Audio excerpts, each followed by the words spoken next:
Bonjour et bienvenue à une nouvelle vidéo sur la vérité concernant Watchtower et les témoins de Jéhovah. Aujourd'hui, tel que promis, je vais vous parler de comment la société Watchtower va au-delà de ce qui est écrit dans la Bible. En fait, c'est une preuve que Watchtower est une religion ou un culte inventé par les hommes. Ils ne suivent pas la Bible. Qu'est-ce qui me permet de faire une affirmation aussi catégorique? Eh bien, pensez-y, si Dieu a vraiment inspiré la Bible, alors il me semble que Dieu pourrait utiliser l'occasion pour être parfaitement clair sur comment il veut que les humains exécutent leur adoration envers lui. Et pourtant, Watchtower ne semble pas avoir cette opinion. Watchtower, effectivement, dit que la Bible est la parole inspirée de Dieu, mais c'est pas assez. Dieu a besoin de 8 bonhommes dans l'État de New York pour communiquer clairement, pour préciser certaines choses. Dieu et Jésus n'ont pas été assez clairs, n'ont pas été assez précis sur certains détails. Donc, le Collège central, les 8 vieux bonhommes à New York, doivent aider Dieu et Jésus à être clair sur la façon dont les humains doivent se comporter. En fait, d'après Watchtower, la Bible était perdue, c'est-à-dire qu'elle n'était pas comprise, jusqu'en 1919, quand Jésus a choisi l'esclave fidèle et avisé, c'est-à-dire Charles Taze Russell et ses collaborateurs, pour être ses seuls représentants sur la planète.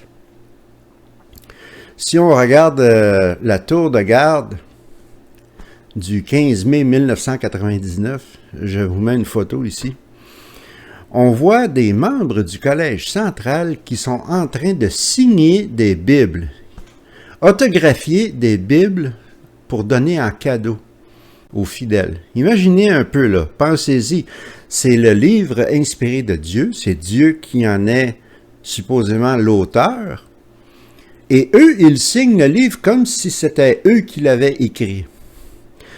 Parce que quand est-ce qu'un homme ou une femme ou une personne vont autographier un livre? C'est lorsqu'ils sont les auteurs de ce livre. Alors, autographier la parole de Dieu. Mais en plus, ils l'ignorent et se mettent au-dessus de la Bible. Mais là, les témoins de Jéhovah vont me dire, non, c'est pas vrai. La Bible, on s'en sert à toutes les réunions, elle est tout pour nous, mais est-ce que c'est vraiment vrai? Watchtower a publié des millions de pages qui vous disent d'étudier la Bible, mais ils ne veulent pas que vous fassiez cette étude. Voici ce qu'ils disent dans la tour de garde de 1967.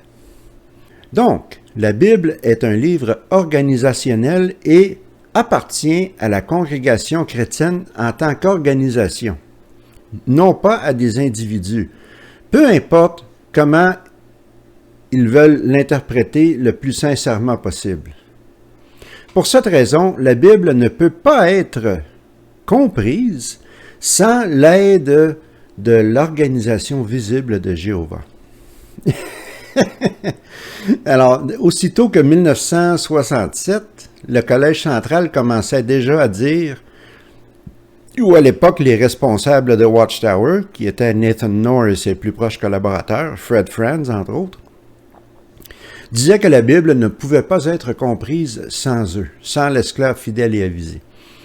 Alors déjà là, ils se mettaient au-dessus de Dieu et de Jésus, car dans 1 Timothée 3, 16 à 17, voici ce que l'apôtre Paul a écrit.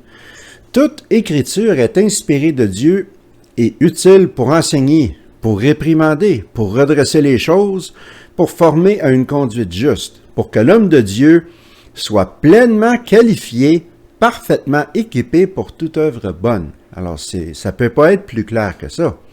D'après la Bible elle-même, elle est inspirée de Dieu et elle est complète, elle est parfaite pour que l'homme de Dieu soit pleinement qualifié et parfaitement équipé. Mais on dirait que le Collège central a une opinion différente. Ils disent que non, que Dieu a besoin d'eux pour bien équiper les fidèles. Que sans le Collège central, toute écriture ne peut pas parfaitement équiper les chrétiens. Alors, ils contredisent la Bible en partant. D'après Watchtower, Dieu et Jésus ne sont pas assez détaillés. Ils ont besoin de ces 8 clowns à New York pour bien communiquer avec les humains. Que voulait dire Dieu dans Timothée par l'expression « complètement équipé » alors? Est-ce que vous entreriez dans un avion qui n'est pas complètement équipé? Est-ce que vous vous laisseriez opérer par un chirurgien qui n'est pas complètement équipé? Vraiment pas. Alors, si la Bible n'est pas suffisante, n'est pas bonne pour complètement équiper un chrétien, pourquoi se servir de la Bible? D'après Watchtower, il faut les 8 membres du Collège central. C'est donc pas surprenant que Watchtower vont complètement au-delà de ce qui est écrit. Ils brisent 2 règles bibliques. La première, comme on vient juste de le voir, la Bible est bonne pour complètement équiper les chrétiens. Et 2, la plus importante, dans 1 Corinthiens 4, verset 6, l'apôtre Paul encore, « Or, frères, ces choses, je me les suis appliquées à moi ainsi qu'à Apollos pour votre bien, afin qu'à travers nous, vous appreniez cette règle. N'allez pas au-delà de ce qui est écrit, et ne vous gonflez pas d'orgueil en plaçant quelqu'un au-dessus d'un autre. » Alors, peut pas être plus clair que cela. Et puis, c'est pas la première fois que la Bible mentionne ce fait. Allons voir au tout début de la Bible, un des premiers livres, dans Deutéronome, chapitre 4, verset 2. « Vous ne devez rien ajouter à la parole que je vous commande, et vous ne devez rien en retrancher, afin d'obéir au commandement de Jéhovah votre Dieu que je vous donne. » Deutéronome 12, 32. « Tu veilleras à pratiquer toutes les paroles que je t'ordonne. Tu ne devras rien y ajouter, ni rien en retrancher. » Et à la toute fin de la Bible, pratiquement les derniers versets de la Bible, Révélation 22, versets 18 et 19, « À toute personne qui entend les paroles prophétiques de ce rouleau, j'atteste ceci. Si quelqu'un y ajoute quelque chose, Dieu lui ajoutera les fléaux qui sont écrits dans ce rouleau. Et si quelqu'un enlève quelque chose aux paroles de ce rouleau prophétique, Dieu lui enlèvera sa part des arbres de vie et de la ville sainte, chose dont il est question dans ce rouleau. » Alors, du début à la fin de la Bible, c'est très clair que Dieu ne veut ni rajouter, ni enlever quoi que ce soit à sa parole, la Bible. Donc, si vous êtes un témoin, ou même sinon, expliquez-moi ceci. Un paragraphe de la Tour de garde du 15 avril 2008. Écoutez bien ça. Lorsqu'on parle de mots sans valeur, les anciens aussi doivent apprendre une leçon importante. Lorsqu'on leur demande de donner conseil, ils se souviennent des limitations et ne présument pas offrir des conseils qui viennent seulement de leur propre connaissance. Ils devraient toujours pointer vers la Bible. Jusqu'à maintenant, ça va bien. Un règlement très bon est trouvé dans les paroles de l'apôtre Paul. N'allez pas au-delà des choses qui sont écrites, comme on vient juste de le lire dans 1 Corinthiens 4, verset 6. Les anciens ne vont pas au-delà des choses qui sont écrites dans la Bible. Parfait. Mais écoutez bien la dernière phrase de ce paragraphe. Et par extension, ils ne vont pas au-delà des conseils basés sur la Bible écrits dans les publications par l'esclave fidèle et avisé. Par extension, depuis quand? Ah, et puis en passant, n'allez pas au-delà de ce que nous avons écrit, OK? Alors, juste cette dernière phrase, comment le Collège central manipule l'esprit de leurs fidèles. Pendant tout le paragraphe, on dit de ne pas aller au-delà de ce qui est écrit. On cite le verset de 1 Corinthiens, les anciens ne devraient pas se baser sur leur propre connaissance. Et à la toute fin, ah oui, et puis en passant, ça veut dire aussi de ne pas aller au-delà de ce que nous, on a écrit dans nos publications, nous étant l'esclave fidèle et avisé. Dieu dit une chose, le Collège central dit autre chose. Est-ce que ces paroles, vous les avez entendues souvent ou lues souvent dans les publications? Évidemment, il est raisonnable de conclure, peut-être, clairement, Combien de fois avez-vous vu cela dans les publications? C'est trop nombreux pour les compter. Et ce sont des techniques, des méthodes pour, comment pourrais-je le dire, pour mêler, pour semer la confusion dans l'esprit des fidèles, pour qu'ils croient que l'esclave fidèle et visé a le dernier mot. Ils vont lire un verset de la Bible et puis ils vont dire « Il est raisonnable de conclure que ce verset veut dire telle chose. » Oui, mais où sont vos preuves? On va rire un peu. Des choses qui ne sont jamais mentionnées dans la Bible. Ben, on va rire puis on va se fâcher aussi, là. En ce qui concerne la discipline parmi les congrégations des témoins de Jéhovah. Alors, les comités judiciaires, vous savez, les 3 anciens, là, l'exclusion, l'ostracisme, écrire une lettre pour être réintégré, tout ça ne figure absolument pas dans la Bible, ni dans l'Ancien Testament, ni dans le Nouveau Testament. Les termes collège central ou organisation divine, ce n'est pas dans la Bible. Personne n'en parle. Toutes les fêtes comme Noël, Halloween, Pâques, etc., on n'en parle pas dans la Bible dans le sens de ne pas les pratiquer. On parle de Pâques, bien entendu, parce que c'est le dernier souper de Jésus, mais c'est pas dans la Bible. Les barbes, c'est pas dans la Bible non plus. En fait, la Bible encourage les chrétiens à ne pas se raser. C'est tout le contraire. En ce qui concerne le sexe, à part le fait de ne pas avoir de sexe avant le mariage et de ne pas commettre l'adultère, la Bible ne parle pas de sexe du tout. Il ne parle pas des positions, il ne parle pas du sexe oral, il n'y a pas de règlement concernant les fréquentations, les chaperons qu'on était obligé d'avoir lorsqu'on sortait avec une sœur ou une sœur sortait avec un frère. Rien de tout cela n'est dans la Bible. Ça, c'est toutes des choses qui ont été rajoutées par le Collège central. N'oubliez pas, Dieu a dit « Ne rajoutez rien à ma parole ». Mais eux, ils ne se gênent pas. L'éducation supérieure, la Bible n'en parle pas. En fait, je dirais même que la Bible encourage l'éducation supérieure parce que on parle en particulier, je pense à l'apôtre Paul qui, lui, est allé dans des écoles et les universités. On n'appelait pas ça des universités à son époque, mais il a fait des études avancées pour son époque. Alors, la Bible, au contraire, ne décourage pas l'éducation supérieure, l'encourage. Le sang, ça c'est une autre affaire. La Bible dit seulement de ne pas manger de sang. C'est tout. C'est une interdiction alimentaire, rien de plus. Elle ne parle pas des transfusions sanguines qui, en fait, dans certains endroits à l'époque, commençaient à se pratiquer. C'était fait, pas de la même façon qu'aujourd'hui, bien entendu, avec la médecine moderne, mais il y avait des essais crus de transfusion sanguine, mais la Bible n'en parle pas un mot. C'est seulement une interdiction alimentaire. Ne mangez pas le sang. Tu sais, quand faites saigner l'animal au complet avant de prendre la viande, ne mangez pas de boudin, des choses comme ça. C'est tout ce que c'est.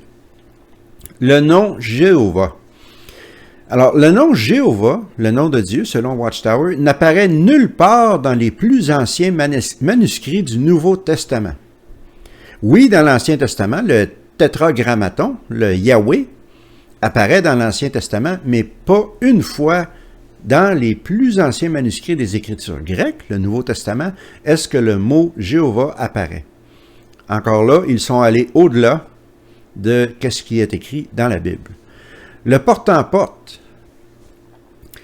Là, vous allez dire, les témoins de Jéhovah qui m'écoutent peut-être vont dire, ben oui, c'est sûr que le porte-en-porte existait à l'époque. Jésus a envoyé ses disciples 2 par 2 pour aller prêcher la bonne nouvelle. Oui, effectivement, c'est vrai. Mais voyons qu'est-ce que Jésus a dit, ses instructions complètes dans le verset en question. Alors, c'est de Luc 10, 6 à 7. Après les avoir divisés en groupes de 2, il leur donne des instructions. En entrant dans une maison, dites d'abord « paix à cette maison ». S'il y a là un ami de la paix, votre paix restera sur lui. Mais si ce n'est pas le cas, elle reviendra vers vous. Restez donc dans cette maison-là, mangez et buvez ce que l'on vous donnera, car l'ouvrier mérite son salaire. Et la dernière phrase, ne passez pas d'une maison à l'autre.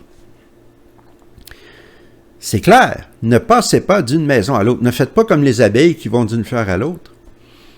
Alors, ce verset-là est mentionné très souvent dans les discours de la Société Watchtower, dans les publications, sauf que, pour une raison étrange, la dernière phrase est rarement écrite. Ne passez pas d'une maison à l'autre. Les cigarettes. Puis là, je ne défends pas la cigarette. La cigarette est mauvaise pour la santé. C'est dangereux. Ça, je suis bien d'accord avec ça. Mais la cigarette n'est pas mentionnée dans la Bible. Ça n'existait même pas à l'époque. C'est seulement depuis les années 70, ça fait quand même pas si longtemps que ça, que la Société Watchtower a mis une interdiction sur la cigarette. Et ce n'est pas une interdiction parce qu'on s'inquiète de la santé des témoins. Absolument pas. C'est une interdiction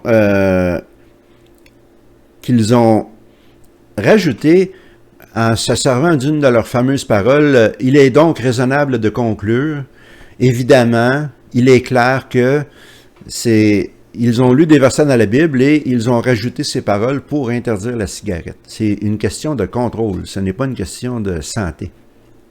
La masturbation, ce n'est pas mentionné dans la Bible nulle part. En fait, les publications de la société disent à maintes reprises que la masturbation peut rendre une personne homosexuelle. Encore là, c'est de l'homophobie, c'est de l'ignorance totale. La masturbation est quelque chose de parfaitement naturel, de normal pour n'importe quel adolescent ou adolescente qui découvre son corps et qui découvre sa sexualité. Je me souviens, lorsque j'étais adolescent, lorsque j'étais dans les Témoins de Jéhovah, et je me masturbais comme n'importe quel adolescent normal. C'est difficile de résister. Mais chaque fois, j'avais cette culpabilité. Ça m'a tordu l'esprit, ça, pendant des années, à cause de cette répression sexuelle. J'avais peur que j'allais devenir gay, imaginez, à cause des affaires que j'ai lues dans les publications de Watchtower. Quelque chose de drôle, les piñatas. Vous savez, les piñatas, je vous montre une photo ici. C'est surtout en Amérique centrale et à quelques endroits en Amérique du Sud. C'est une tradition pour les fêtes d'anniversaire, les fêtes, toutes sortes de fêtes. On fait un genre d'animal construit de papier mâché et de plastique et on met un bâillon sur les yeux des enfants avec un bâton et il faut il y a des hommes qui tirent des cordes pour que la piñata soit hors d'atteinte. Et finalement, lorsqu'un enfant réussit à taper dessus, ça brise et c'est plein de bonbons. Alors, c'est une pratique amusante.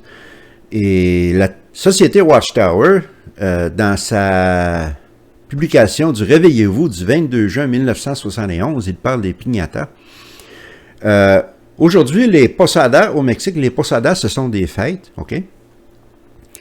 Contiennent du désordre, de l'abus d'alcool et de l'activité criminelle. Les célébrations sont utilisées comme excuse pour un mode de vie immoral. Les gens sont souvent tués et d'autres, on les vole et on les blesse. La police est extra occupée pendant ces célébrations. C'est peut-être vrai, mais est-ce que cela est la faute des piñatas? Parce que dans les posadas au Mexique, ce sont des fêtes annuelles, on se sert souvent des piñatas. C'est vrai qu'il y a de la violence, il y a de l'abus d'alcool, etc. C'est la nature humaine, qu'est-ce qu'on veut, c'est ça. Mais c'est pas de la faute des piñatas. Donc, la Société Watchtower défend à ses fidèles d'utiliser les piñatas à cause de ce genre de choses, et aussi parce que les posadas sont normalement célébrés aux alentours de décembre, et on parle du festival des Saturnales. C'est pour ça qu'on ne célèbre pas Noël dans Watchtower aussi, à cause que c'était relié à des fêtes païennes qui datent de l'Empire romain, qui aujourd'hui associe Noël avec des fêtes païennes de l'Empire romain. Si vous demandez à des passants dans la rue, 9 sur 10 ne sauront rien de tout cela, et ils s'en contrefouent, avec raison. On parle de quelque chose qui arrivait il y a 2500 ans. Mais la Société Watchtower défend les piñatas à cause de cela. Quoique, il y a eu un petit relâchement récemment, mais encore là, c'est rajouter des choses, aller au-delà de ce qui est écrit. La Bible ne parle absolument pas des piñatas, ni non plus d'ailleurs des Saturnales de Rome. Les piercings, le perçage du corps, que ce soit le nez, la langue, le nombril, peu importe, ce n'est pas dans la Bible. La Bible, il s'en faisait du piercing dans ces époques-là. Ça existait parmi plusieurs cultures. La Bible n'en dit pas un mot, nulle part.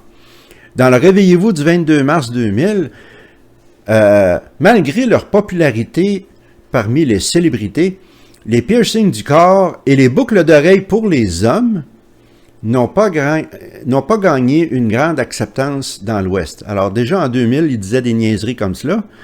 Il y avait beaucoup d'hommes qui avaient des boucles d'oreilles, mais voici la vraie raison que Watchtower n'aime pas les piercings. Une raison, c'est que les piercings ont longtemps été associés avec les prisonniers dans les pénitenciers, les groupes de motards, les rockers, les musiciens de rock and roll et les membres de la communauté homosexuelle sadomasochistique ou sadomasochiste.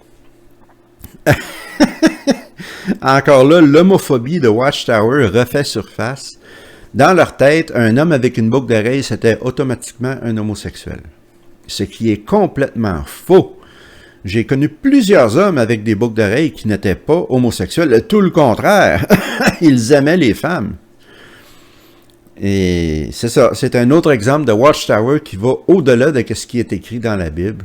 Et puis, il y a tellement d'exemples. La musique, l'habillement, le maquillage, tous les conseils sur la musique immorale, sur l'habillement trop sexy, le maquillage excessif.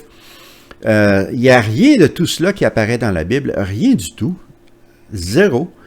La hiérarchie de Watchtower, en partant du collège central, en descendant jusqu'aux anciens dans les congrégations, les surveillants de district, qui n'existent plus d'ailleurs aujourd'hui, mais les surveillants de circonscription, les responsables des bureaux centrales, tout cela n'existait pas du tout à l'époque des premiers chrétiens. Ça n'était pas mentionné dans la Bible. Les 144 000, c'est un chiffre qui apparaît dans Révélation dans une vision allégorique et métaphorique de l'apôtre Jean, si c'est bien Jean qui a écrit la Révélation, chose qui est loin d'être certaine. Le paradis terrestre, comme je l'ai expliqué dans une autre vidéo récemment, ce n'est pas une idée qui apparaît dans la Bible. 1914, la fausse chronologie de Watchtower, qui part de la destruction de Babylone jusqu'à notre époque. Encore là, ce n'est absolument pas mentionné dans la Bible. Alors, Watchtower ont une longue histoire de rajouter des choses à la Bible, d'aller au-delà de ce qui est écrit, à tel point qu'ils ont fait de la Bible un livre presque accessoire. Un témoin de Jéhovah pourrait seulement lire les publications de Watchtower et être un très bon témoin de Jéhovah sans jamais ouvrir sa Bible. Pensez-y un peu. Alors moi, je vous demande, témoin de Jéhovah, si vous écoutez cette vidéo, qui est la vraie autorité pour vous? Est-ce que c'est Dieu? Est-ce que c'est Jésus et la Bible? Ou est-ce que c'est le collège central? Pensez-y bien. Pensez-y bien. Alors, je vous laisse pour aujourd'hui. Ceci est la fin du vidéo. Si vous avez aimé, comme toujours, donnez-moi un gros like. Abonnez-vous à la chaîne. J'ai déjà reçu de nouveaux abonnements. Les choses vont bien. Je suis vraiment encouragé. J'ai commencé à faire des posts communautaires aussi, comme vous avez pu le constater, car j'ai maintenant au-dessus de 500 abonnés. Alors, les choses avancent et je suis très content. Et n'oubliez pas de partager mes vidéos le plus possible avec vos amis, avec des connaissances, sur votre Facebook, peu importe, sur Instagram. Et comme cela, le message va se répandre. Alors, je vous souhaite une très bonne journée. Prenez bien soin de vous et une bonne semaine. Et plus tard dans la semaine, je vous écrirai un petit post communautaire pour vous mentionner quel sera le sujet du vidéo de la semaine prochaine. D'ici là, à la prochaine.